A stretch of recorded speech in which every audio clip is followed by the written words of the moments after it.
words cannot do justice to how corporations run the rule of the roost in politics in New Jersey. And if nothing else, this evening, you can go home and tell your friends and your loved ones, no matter how bad you think politics might be in Washington State, it ain't New Jersey. Some of you may be thinking, well, why does it matter what occurs in the state of New Jersey? And I'm here to offer you a couple of reasons this evening. The first is you might want to consider it as the equivalent of, you know, the Dickens story, A Christmas Carol, where the ghost of Christmas future appears to relay to Scrooge what will occur in the future if his ways don't change. So New Jersey, in a sense, is the ghost of Christmas future for American politics.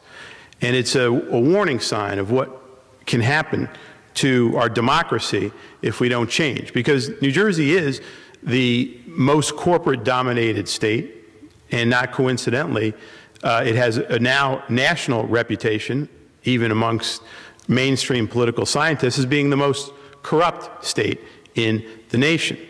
There are more Fortune 500 CEOs living in New Jersey, in Somerset County in particular. There are more corporate headquarters there than anywhere except New York.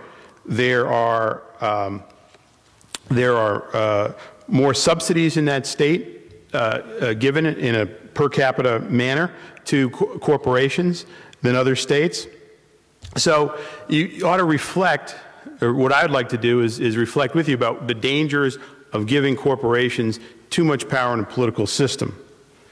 And let me just update you a little bit, because my other reason for talking about New Jersey, which I'll talk about for a few more minutes, is that the upshot of that investigation for 60 Minutes is you saw in there the CEO of United Gunite Corporation give the $100 bill to the cameraman to prevent him from filming, or to try to prevent him from filming. That's the $100 discreetly folded inside a business card that was given to our cameraman, who was filming in plain view at a booth operated by the United Gunite Construction Company, a cement products manufacturer. New Jersey uses a lot of cement. The cash was returned a few minutes later. I was going to buy your lunch. No, I can't. You know, I'm a CBS, you know, they'd fire my butt. What, if I buy your lunch? No, I can't. Thanks for that. I was just going to buy you lunch. Who said there's no such thing as a free lunch? It's still the only time in the history of 60 Minutes that someone tried to bribe a cameraman to get him to stop filming. You know, every so often I call up the producer. I said, anyone else tried to bribe you? No, still that's the only incident. What he was doing, is he was going around the state and he was bribing municipal officials, often with cash, sometimes with trips overseas, et cetera, in return for government contracts. And apparently someone at the U.S. Attorney's Office woke up and they said, wow, on national TV we had one of our CEOs trying to bribe a 60 Minutes cameraman. Maybe we should do something about that. So the FBI and the U.S. Attorney's Office followed this man, Jerry Frey, who's the CEO of United Gunite. He eventually turned state's evidence, cooperated with the FBI, and cooperated with the U.S. Attorney's Office. And that is what subsequently led to the convictions or plea deals sending over 75 lobbyists and elected officials to jail in New Jersey's continuing corruption scandal. Now, I've actually been pressing for the U.S. Attorney's Office to ratchet up its prosecutions, because this type of illicit and illegal activity doesn't go on without the major corporate lobbyists, the county bosses, and the politicians knowing, at the higher level, knowing about it. And it was very much, this was done 10 years ago. I suppose in my naivete, I thought that in addition to the criminal convictions, we would get major reforms of government in New Jersey. Indeed, we have not. In fact, the situation has gotten worse in the state of New Jersey. There's no reason you should follow New Jersey politics, but you may You may somehow have heard all the way across the country that the last 2 statewide elected officials resigned after becoming ensnared in bribery and corruption scandals. Bob Torricelli, who's the sitting United States Senator, he was taking money illegally from a foreign national that was not reported to the FEC. He had to resign when the local NBC affiliate started to they ran a series called The Politician and the Prisoner, in which they'd go to the Newark prison and interview this lobbyist. His name was Johnny Chang. He was also convicted of illegally contributing to the Clinton campaign as well on behalf of Korean and Chinese companies in order to gain access. So they ran this whole series called The Politician and the Prisoner, where they'd go to the cell, they'd interview the jailed lobbyist, and he's, well, did Senator Torricelli really didn't take bribes from you, did he? Oh, well, yeah, sure. We went right to this antique store. He'd pick this out, he'd pick that out, and I just put down cash on the barrelhead. So that took care of him. During the same campaign, the Republicans were running what they considered to be a reform candidate against Torricelli, but right in the middle of the campaign, the FBI raided his offices and arrested him in handcuffs, and he went off to jail for participating in the United Gunite scheme, which you just saw on the clip. Well, fast forward to the governor of New Jersey, Jim McGreevey. Now, you may have heard across the country that he had resigned because he said that he was homosexual, even though he was married, and that was the reason for his resignation. In fact, everyone in New Jersey knew it had nothing to do with his sexual preference. It had to do with the fact that 19 of his top fundraisers were under indictment.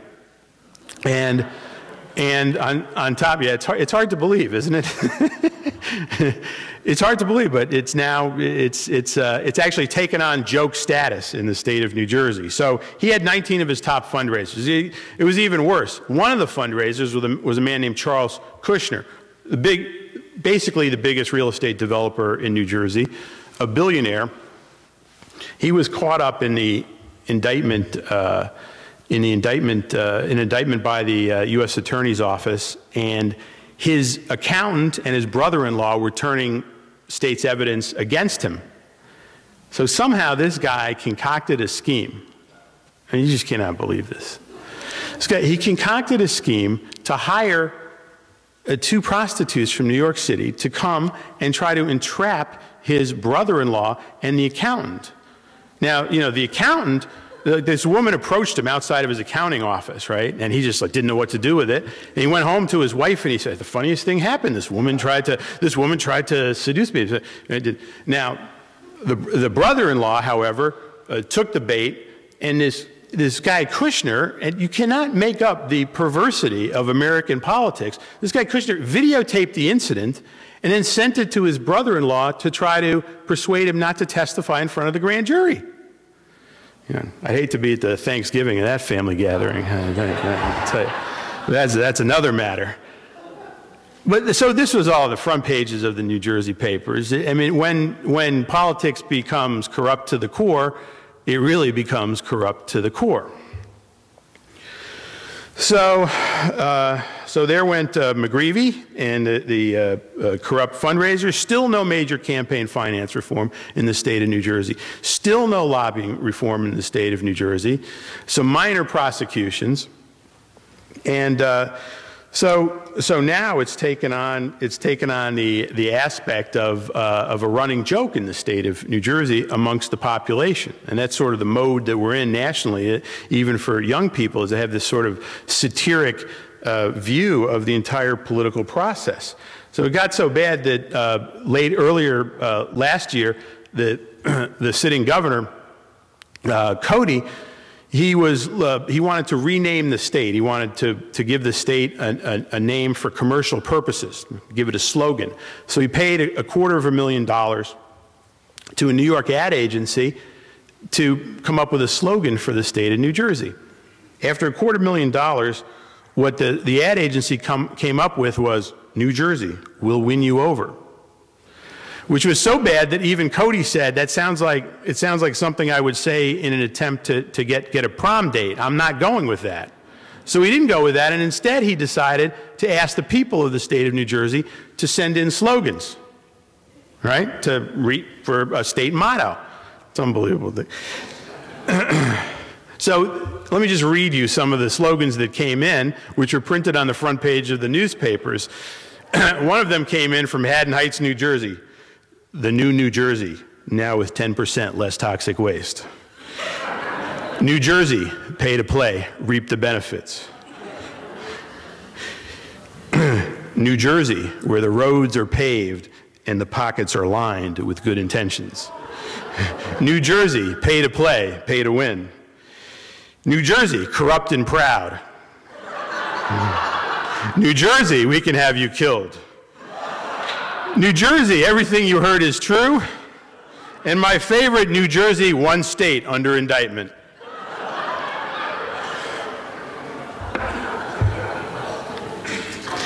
So the years pass, and lest you think this is just one screwball state, the corporate rot has migrated to the national level now. You may have followed, not enough people in the country have, but you may have followed the recent guilty plea by Congressman Duke Cunningham of California, who pled guilty to taking bribes from defense contractors.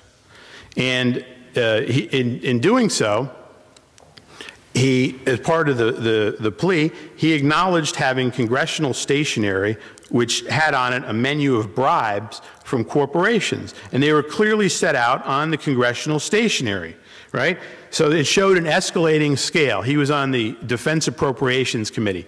So if you wanted a $16 million government contract, you needed to pay, on his bribery scale, $150,000 plus use of a defense contractor yacht. So they got him a yacht. His nickname was the Duke. He called the yacht the Dukester. He lived on it, right on the Potomac. And then the scale went up, $50,000 for each $1 million additional of government contracts. Although over $20 million, the Dukester gave a discount, so $25,000 for a bribe for every $1 million government contract. And ultimately, one of the defense contractors who pleaded guilty to giving Cunningham $1 million over a couple-year period, and in return, he got $150 million in government contracts. So you see the ratios there. That's the highest form of return you can get in American life, really, is through this type of political corruption. And you know, when I first did some of this expose work, of course I thought that number one, there would be more reform occurring, and number two, I thought that it was more limited in scope than apparently is.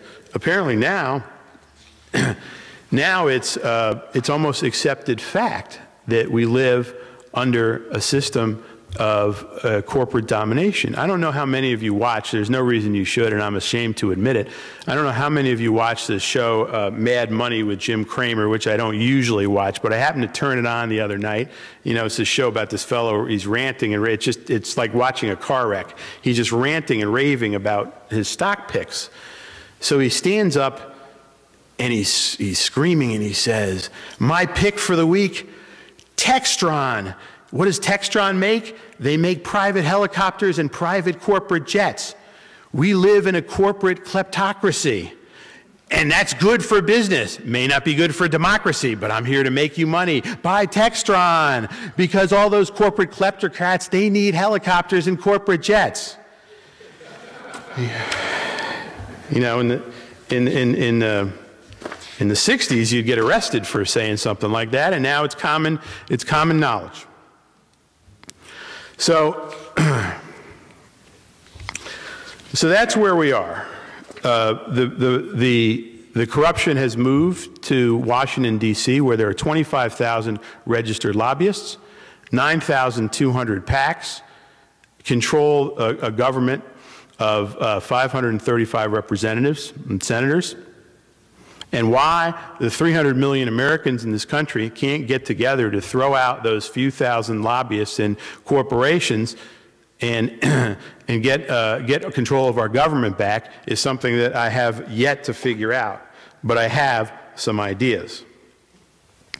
So the first point I'd like to go through with you tonight is to suggest that it is important to not just do the investigative work to expose what's going on, but to also think broadly about how we want corporations to exist in our society.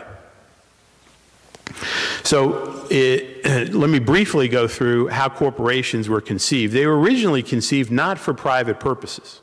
If you go back and you read the Roman law texts, the codes of Gaius and Justinian, corporations were conceived originally under Roman law as having exclusively public purposes. That is, they were for building the equivalent of libraries or hospitals or parks. That was their exclusive domain.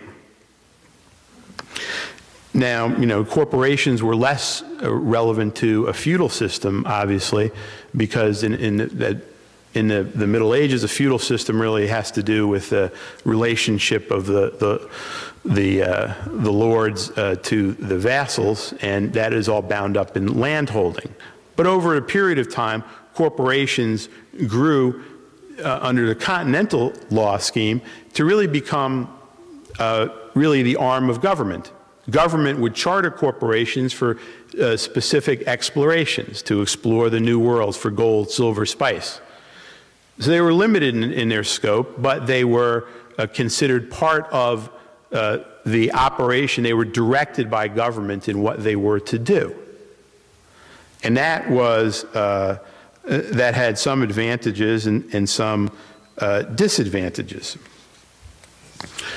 By the time of colonial America, the corporations had not only been granted licenses to explore and bring back goods for the crown, but they also were beginning to be given limited monopolies on certain trades. And some historians would suggest, with very good reason, that, for example, the Boston Tea Party, in opposition to the British East India Company, had to do as much with their monopoly on tea as with high taxation on tea in the colonies. So it was, in effect, the American Revolution was very bound up, not just in opposition to the tyranny of George III, but to the tyranny of corporate power as expressed through the British East India Company. So I think we always have to keep in mind, what is the fundamental goal that we want corporations to, what do we want them to achieve in society?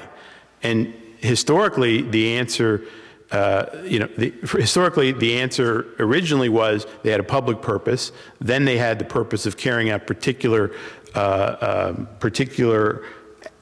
jobs for the state. Then later on, they have become behemoths that have a more general private purpose that has moved away from the public purpose of the state. I'd also like to suggest, in thinking about the corporation, that we think about the sociology and anthropology of the corporation. It may be, in fact, that corporations are not just enemies of American democracy, but it may be that corporations are no longer delivering economically for the society. So much in the way that Martin Luther believed that the Catholic Church of the Middle Ages had strayed from the original function of having a congregation commune with God, it's perfectly possible or plausible to believe today that the corporation has strayed from the function of providing for the population and has actually gotten away from what we would call free markets.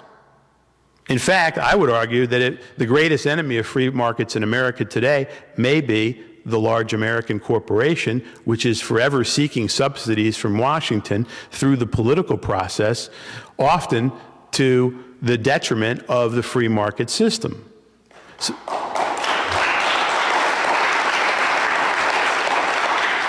So just as a corrupt and self-seeking religious institution in the Middle Ages may have gotten away from the important mandate of communing with God and higher religious goals, so too corporations have gotten away from their supposed mandate of providing the greatest number of goods at the lowest price for the greatest number of people.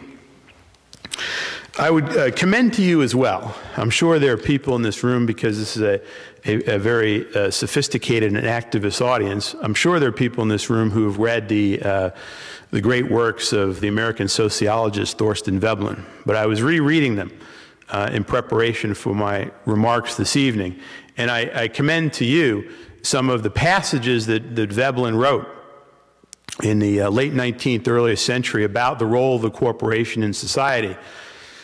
And they're so delicious, if you permit me. Let me just read a few of his remarks on the sociology of the American corporation, and we might reflect upon whether they bear relevance to our current predicament today. Veblen, in his great book, The Case of America, wrote, "The captain of industry is one of the major institutions of the 19th century. The captain of industry has been an institution of civilized life, a self-sufficient element in the scheme of law and custom, in much the same sense as the crown or the country gentleman or the priesthood have been institutions. With a forward movement from the state of things in which industrial business became the servant of big business, which lives and moves on the higher levels of finance at large, with the march of facts, the popular ideal came to be the prehensile businessman rather than the creative driver of industry, the sedentary man of means, the captain of solvency." So what Veblen was saying was essentially that the captains of industry and those who were inventors and entrepreneurs had been replaced by financial types who were merely interested in moving about financial packages rather than creating and enhancing industrial life. Prehensile meaning simply suited for seizing or holding. It's a terrific word. So what he was doing was critiquing the corporate leaders of the late 19th century, suited for seizing or holding. So here's the passage that I found of most interest in Veblen. "And all the while, the illusion of nationalism allowed the underlying population to believe that the common good, as bound up with the business advantage of these captains of solvency, in whose service the national establishment was gradually drawn, more and more unreservedly, until it has become an axiomatic rule that all the powers of government and diplomacy must work together for the benefit of the business interests of the larger sort. So long as nationalism has held sway, the care and affectionate pride of the underlying population has, in effect, ever centered on the due keep of the nation's kept classes." I thought that was quite poetic. And any relation between modern American diplomacy and power in the service of Exxon, Mobil, Halliburton, Dick Cheney, the other oil companies, and Veblen's contention that power of government works for business interests, that is merely coincidental. Veblen continued, and I thought he put where we are even today in terrific perspective. He continued to say, "The captain of industry, or in the more accurate words, the captain of solvency, has in recent times come to be the effectual spokesman and type form of the kept classes, as well as the keeper and dispenser of their keep, very much as the warlord of the barbarian raids, the baron of the Middle Ages, the prince of the era of state-making, or the priesthood in early and late Christendom, have all and several, each in their time, place, and degree, stood out as the exemplar of the kept classes and served as the legitimate channel by which the community's surplus product has been drained off and consumed to the greater spiritual comfort of all parties concerned." That was a man ahead of his time. And I would add that today one might call our current crop of corporate leaders rather than captains of solvency, they have become captains of corporate welfare, captains of accounting deception, captains of tax evasion, captains of job export, and in some, in my mind, they are captains of chicanery and they are enemies of democratic America.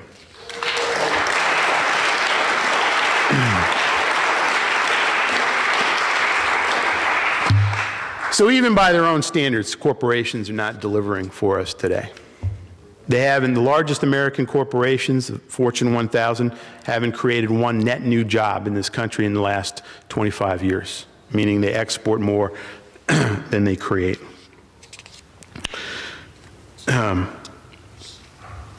It used to be that the corporation had a social compact with the American citizen. It used to be, in the famous words of Alfred Sloan, what's good for General Motors is good for America. We have given General Motors our tax dollars, our privileges, our immunities, our benefits, our constitutional protections, and General Motors in the modern era has refused to increase fuel efficiency, refused to make cars that are safer and meet safety standards, and therefore they have lost out time and time again to international competition to the detriment of the nation, and all the time refusing to listen to the citizens, the activists, the environmentalists who said it was so important, and the safety advocates to create inexpensive cars that met the standards not just for safety but for fuel efficiency.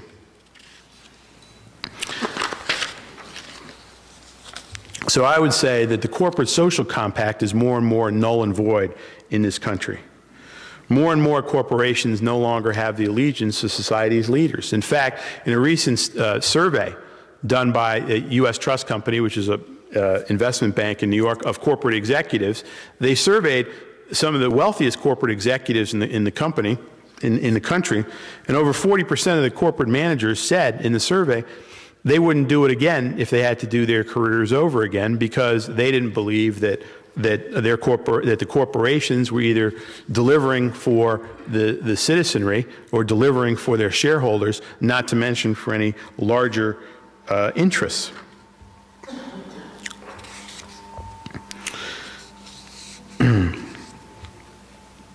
So let me make two further points this evening. The first is that it's astounding to me how often in American society those who are critical of corporations are called unpatriotic. That is a total misreading and bastardization, if you will, of American history. It is a complete misreading of our national history, which, as I said earlier, began with a revolution in part not just against the tyranny of the crown, but against the tyranny of corporations, but very deeply rooted in Americans' intellectual history was opposition to corporate power. That was basically what the first parties, some of the first parties were founded to fight against.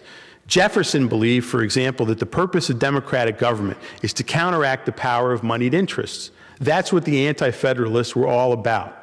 They were about fighting the Federalists, who were led by Alexander Hamilton. And Hamilton believed that what we need in America is we need Wall Street and business to run the country and tell the country what to do and guide the country. And Jefferson and the Anti-Federalists fundamentally opposed that worldview. And so the Anti-Federalist view, the anti-corporate power view, has been in existence since the early days of the Republic. It was resuscitated under the presidency of Andy Jackson, who opposed increased private interest in Washington in attempts to control and corrupt government.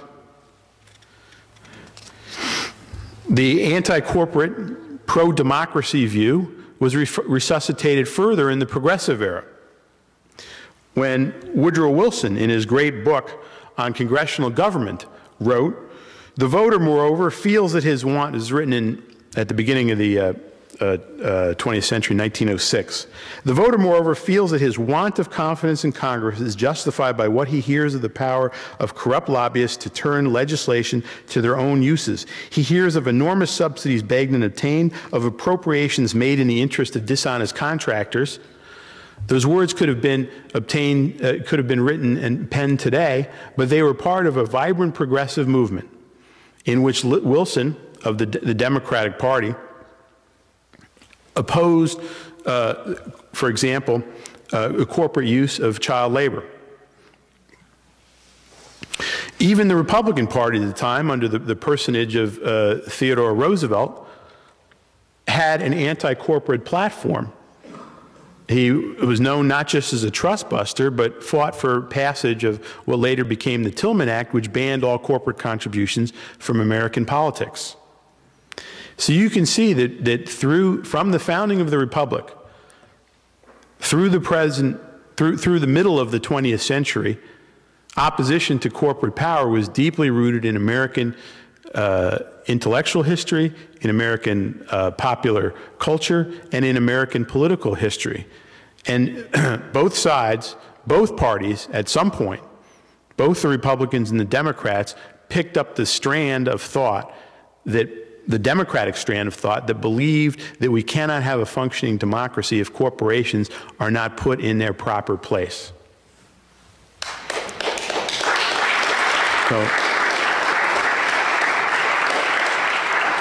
And by the time of the New Deal and Franklin Roosevelt, remember, he campaigned for governor of New York State on a platform of taking on the utilities who were gouging customers.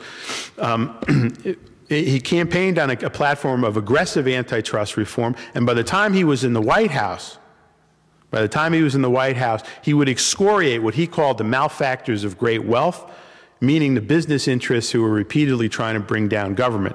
Now, that's not to say that there weren't important third parties. The 19th century, the Populist Party, the Farm Labor Party, all the while pressing the two major parties to do right by the people, to diminish the influence of corporations in American life. All the while, they were pressing for this. And I think one of the points I want to make parenthetically this evening is too often progressives and people who believe in an end to the reign of corporations, they get caught up in an argument about whether we should, they get caught up. There's an important argument to be had, but they get caught up in name-calling with one another. You're a Democrat. You're a third-party person. You shouldn't go third-party. You shouldn't go Democrat. And I think it's important to recognize that those who are on the side of the people should recognize that third parties have always played an important role in American history, and they have moved the two other parties, the Democrat and the Republican Party, periodically in a progressive direction. And it's the constant dilemma of progressives and those who want to fight corporate power about whether you go with the Democratic Party or, even in an earlier era, the Republican Party. It is a persistent dilemma, and it is a dilemma that no one has solved. So my point is that one can disagree on it. I have my own thoughts about it, but I think that it doesn't help the progressive movement to get into name-calling with one another. We can have I think, a better conversation than we had in 2004. Having said that, I believe that what we have today is we have two political parties that are parties that largely represent corporate interests, and eventually,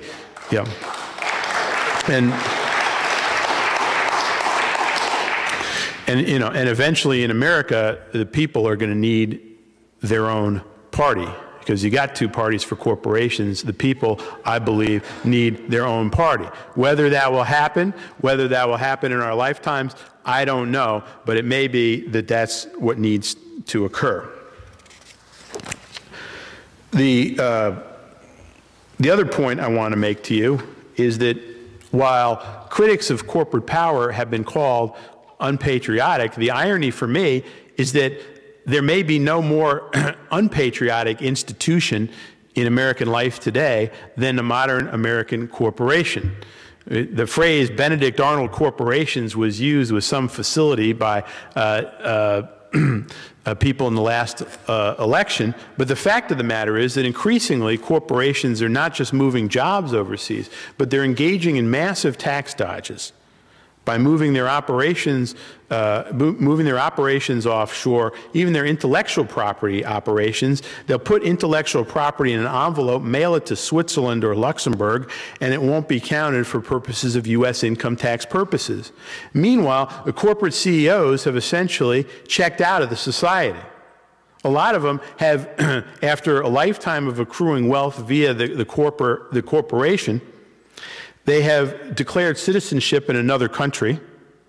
Some of them just live full-time on yachts.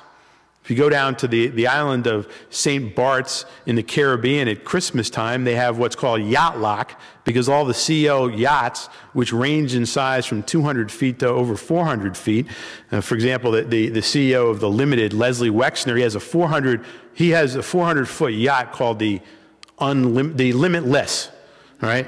That's the name of it, is the Limitless, with the helicopters and the submarines on the yacht. Docks it in St. Bart's, declares himself a citizen of another country, so he doesn't have to pay taxes in the country that provided him the opportunities that he has. And corporations are wholesale, to my mind, they have wholesale become unpatriotic entities that do not support the United States. Thank you. I sound like I need a little water. Appreciate it. What I'm most concerned about, however, is the corporate control over the American mind. That's my latest focus of research interest. And I think it should be a critical point of reflection for everyone here. To my mind, corporations have stolen the American dream.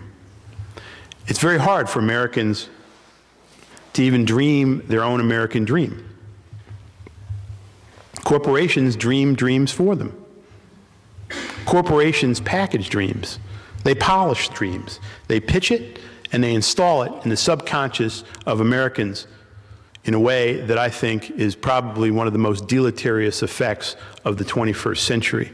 And I would say, thank you.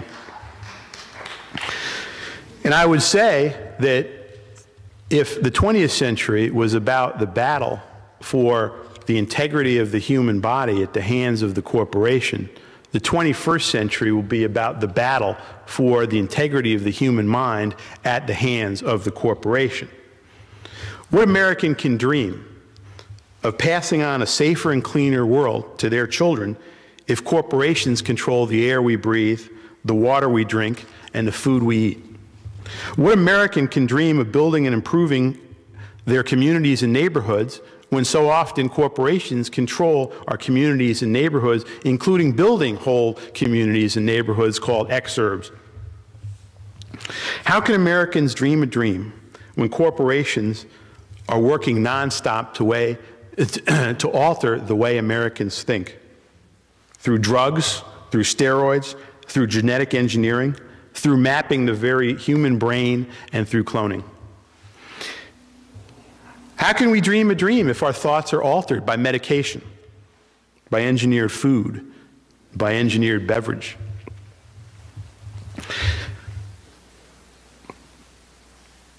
How can we dream a dream when so many Americans are caught up in the daily grind of commuting back and forth, 2 jobs, massive commutes? Where's the time to dream?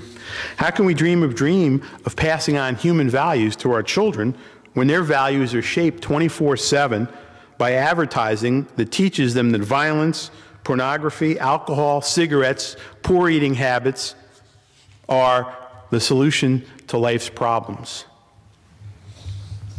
The children spend more time with Time Warner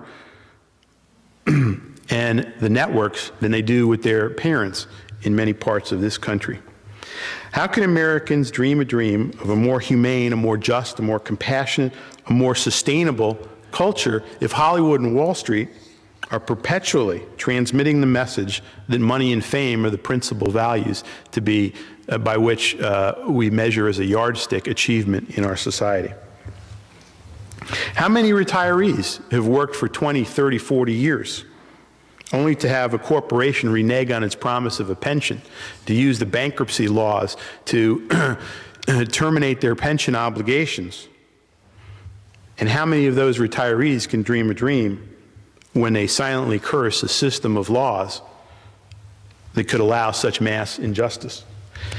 How many of the 45 million Americans who have no health insurance seethe inside, burning with a sense of injustice and wondering why other countries can provide health insurance for all, but corporations in America deny health care to the millions to protect the profits of the few?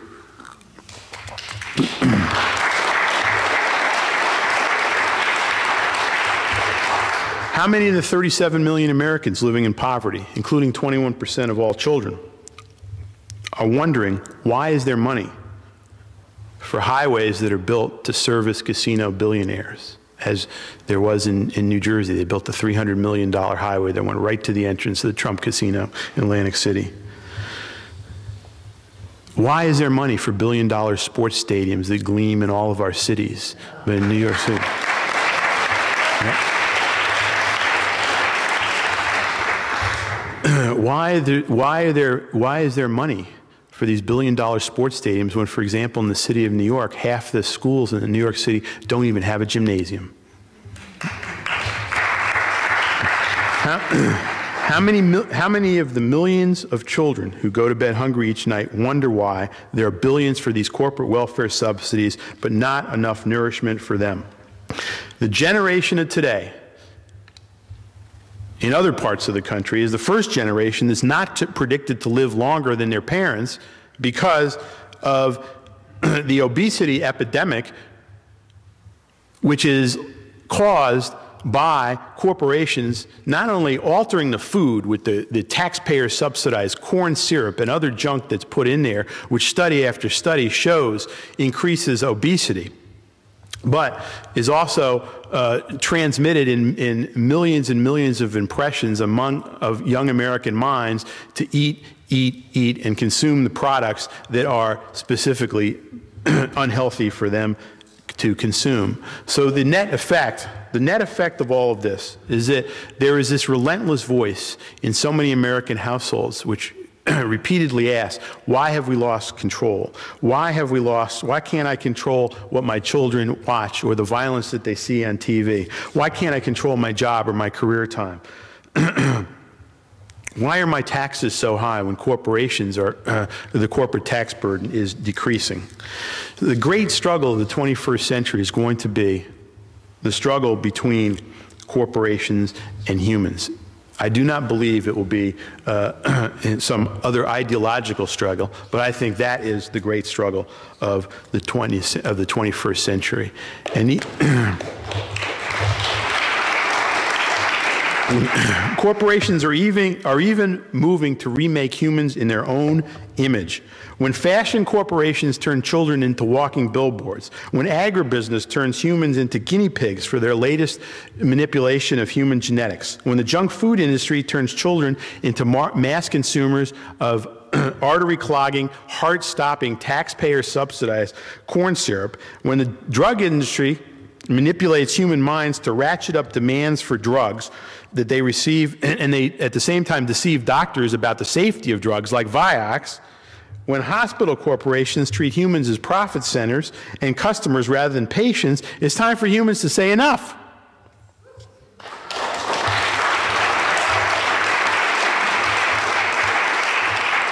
So I would say to you that never in the history of the world has humankind possessed more scientific and technological knowledge about our world and the surrounding universe, but never in the nation's history have Americans felt in less control of their lives. And if you go down the list, just think about the corporate control of your everyday life. They control our water. In my home state of New Jersey, 80% of the water is neither fishable or swimmable because of mercury and other pollutants put in there by enterprise. They control the oceans. 90% of the ocean has now been overfished, as has been repeatedly documented by organizations protecting the oceans. Corporations control our food. Gerber Baby Food Corporation did a recent study of why young children weren't eating more vegetables, which was of interest to them because they sell canned vegetables.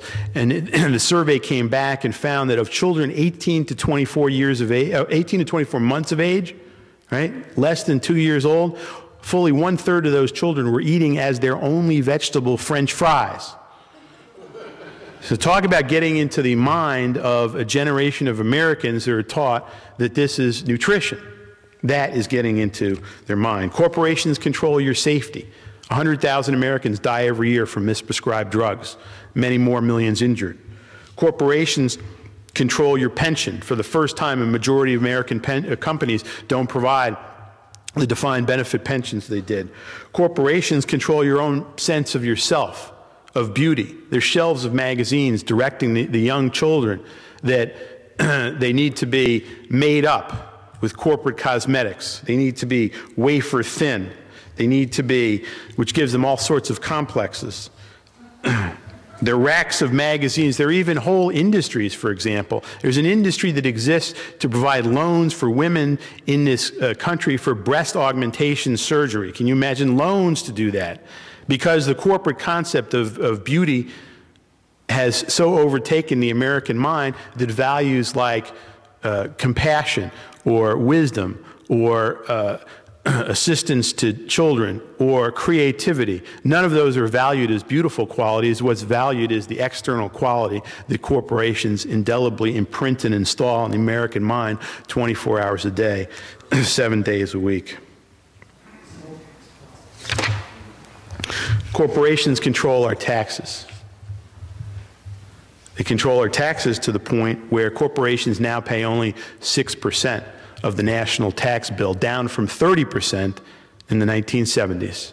You wonder why your tax bill is so high. That's a large part of the reason. It's gotten to the point where the tax system is so skewed that the income of the top 13,400 families in this country equals the income of the bottom 96 million families in this country. To imagine that graphically, you put the top 13,400 income earners in this country in Yankee Stadium, it would fill about 1/3 of Yankee Stadium. The other 96 million people would be the entire population west of Iowa, including the state of Iowa. Same level of income, because our tax system has become totally altered by corporations. They control our schools by exclusive contracts with soda and junk food makers, by curriculums. They control our privacy. Americans are now photographed 20 times a day in the major cities, often in private video cameras. And if you talk to data marketers in this country, they will tell you that they routinely possess over 900 variables on you, on what you buy, on what magazines you read, on where you shop. So, how are we going to take this lying down? I, for one, have no interest in taking this lying down. I have fought too long and too hard, and it's time to restore our democracy by doing the following. I think every step we take to restore democracy in America should have two governing principles. The first principle is we need to make corporations our servants, not our masters.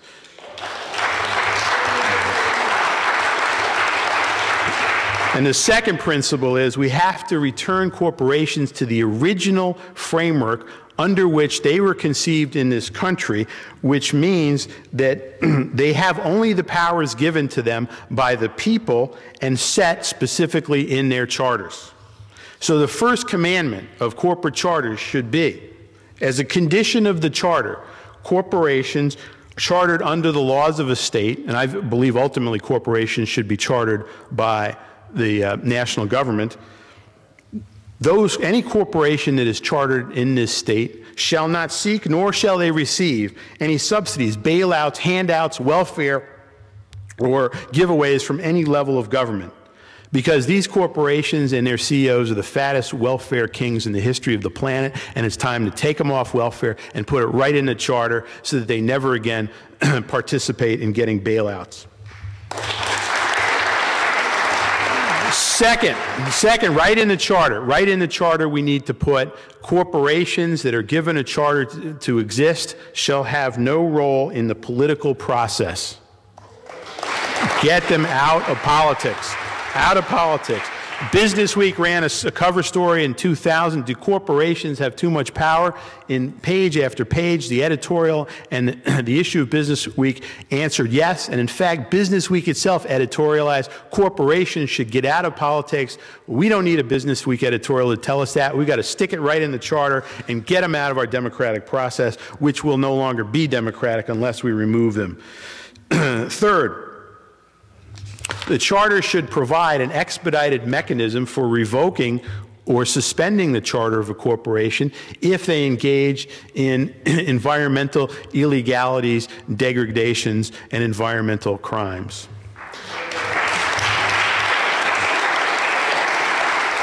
Fourth, there is a provision of the Fifth Amendment to the Constitution which provides for presentments, which are, in brief, the ability of citizens to directly present evidence of corporate crimes to a grand jury. We therefore no longer have to rely on prosecutors to do that for us, because prosecutors too often are bound up in the political process and have ambitions for higher office. Therefore, corporations should be directly presenting to grand juries evidence of corporate crimes. Fifth, we need all public financing for all elections. There's a clean money bill. We've got to get them out of politics. Six, we should, as a condition and a license of doing business, foreign corporations as well as domestic should be subject to all of the above conditions. Seventh, we need a constitutional amendment to revoke corporate personhood. The Constitution belongs to the people of this country. The preamble of the Constitution reads, "We the people, in order to form a more perfect union, establish justice, provide and promote the general welfare." That is language limited to people, not to corporations, and it is an aberration of, it is an abomination on the American judicial system, that in an act of mega judicial activism that strikingly no right-wing or Republican activist has ever commented upon. In a striking of mega judicial activism, the courts have just wholesale given corporations political rights, constitutional rights over all of us, without any further discussion or explanation.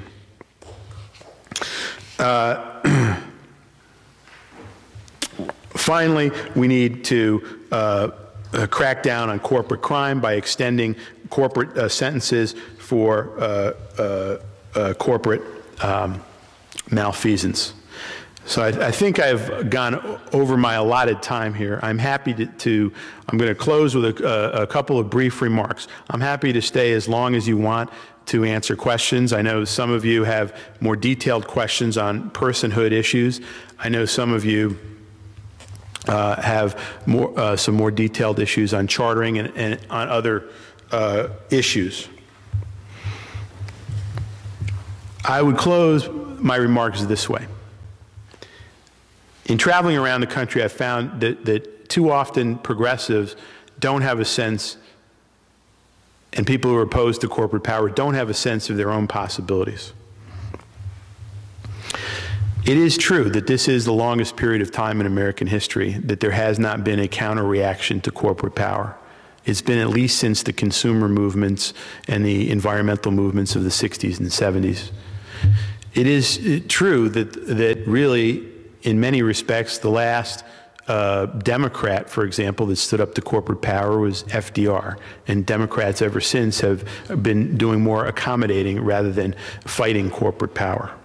Nonetheless, the lessons of American history teach us that every generation or two, the people rise up against these institutions that are alien to our Constitution, that have diminished our political culture, and that need to be corralled and put in their proper place.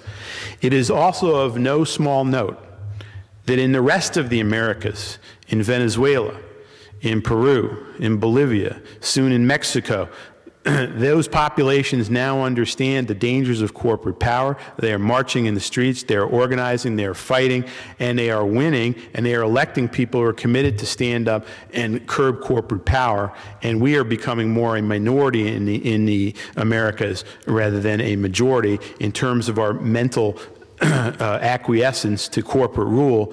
And so I think that you never know when matters will turn around. One could not predict in Bolivia that mass rioting and demonstrations would ensue because of the efforts of an American water company to privatize their water supply. So I do not know what will trigger the reaction against corporate power in this country, but I sense it's coming. The latest, for example, Harris Interactive polls show that 90% of the American people think big business has too much power in Washington, the highest number ever recorded in their polls. It's been going on for 25 years. When I think of the struggles that populists and progressives have engaged in this country, I think that the odds were much higher. Imagine being an abolitionist. Imagine being an abolitionist in the 19th century and the odds against you in that fight. Imagine being a woman suffragette. And remember, it was the corporations who opposed the woman's right to participate in the political process, mostly because they knew that women were champions of ending child labor. That's why they opposed the suffragette movement. And imagine the odds that the suffragettes had to overcome. And they prevailed. Imagine the organizers who opposed child labor in the factories, who were beaten on. The organizers in the mines, they were beaten on. And all of whom won, and they prevailed. And what they did was they adhered to the American ideal of fighting in the democratic spirit.